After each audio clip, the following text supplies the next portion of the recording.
Aku membocorkan rahsia ayahku Rasulullah sallallahu alaihi wasallam. Tidaklah aku membocorkan ma kuntu liufshiya sirra Rasulillah sallallahu alaihi wasallam. Aku takkan bocorkan rahsia ayahku Rasulullah sallallahu alaihi wasallam. Itu Sayyidina Aisyah pun okey, dia pun bukan tak apa, nanti tak abang tu.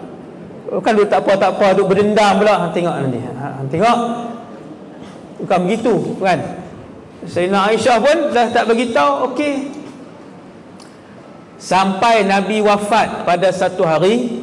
Selepas Nabi wafat, Sayyidatuna Aisyah masih lagi duk tunggu rahsia itu. Tunggu juga. Lepas Nabi wafat, Sayyidina Aisyah mai jumpa Sayyidina Fatimah. Tanya, wahai Fatimah, apa yang Nabi bisik? Dua bisikan. Yang pertama kamu menangis, dan yang kedua kamu senyum, ketawa. Maka kata Sayyidatuna Fatimah, ammal an fa na'am. Kalau sekarang aku boleh cerita, sebab Nabi dah wafat. Berapa lama tu jaga tu rahsia? Kita jaga ke?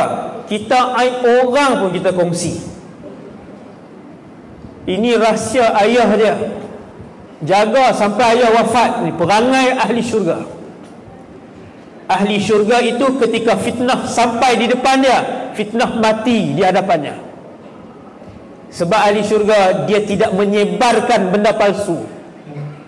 Sebab ahli syurga tidak menyebarkan aib orang lain. Mati takat dia aja. Setiap kali fitnah mai, dia tak berpindah ke jiran sebelah, tak berpindah ke suami dia, tak pindah kepada anak-anak ataupun isteri dia. Mati dekat dia ya.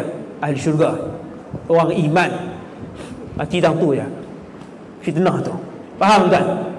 Maka Sayyidatuna Fatimah, dia kata ayah dah wafat. Dia pun bagi tahu, ayah aku bagi tahu bahawa selalunya Jibril alaihissalam datang sekali, tapi kali ini Jibril datang 2 kali. Maka aku melihat bahawa tahun ini adalah tahun aku akan diwafatkan oleh Allah. Tahun ini aku akan diwafatkan oleh Allah Subhanahu Wa Taala. Maka ketika Sayyidatuna Fatimah dengar yang tu, dia menangis. Maksudnya tahun tu, tahun 11 Hijrah. Kemudian lepas dia menangis, Nabi tengok anaknya menangis. Kemudian Nabi pun sebut kepada Sayyidatuna Fatimah, wahai Fatimah, sesungguhnya seorang malaikat datang kepada aku dan bagi tahu kepada aku bahawasanya kamu adalah sayyidatu nisa'il alamin. Kamu adalah penghulu kepada wanita dunia. Apa jawab Sayyidatuna Fatimah? Dia senyum. Kemudian dia jawab, fa aina Maryam idzan. Kalau macam tu, macam mana pula Sayyidatuna Maryam? Kan Nabi pernah sebut wanita, antara ketua wanita syurga Maryam binti Imran.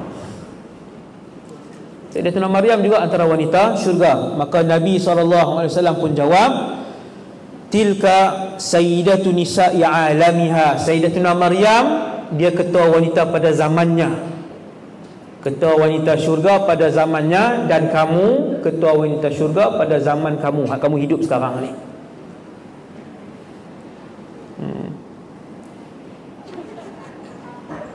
Satu hari Nabi SAW menziarahi Fatimah yang sakit. Ada Fatimah wahia maridah. Ayah ziarah anak. Kita hari ni kalau anak sakit kita pi, kan, ramai. Anak sakit insya-Allah pi. Ini ramailah ibu ayah yang normal lah.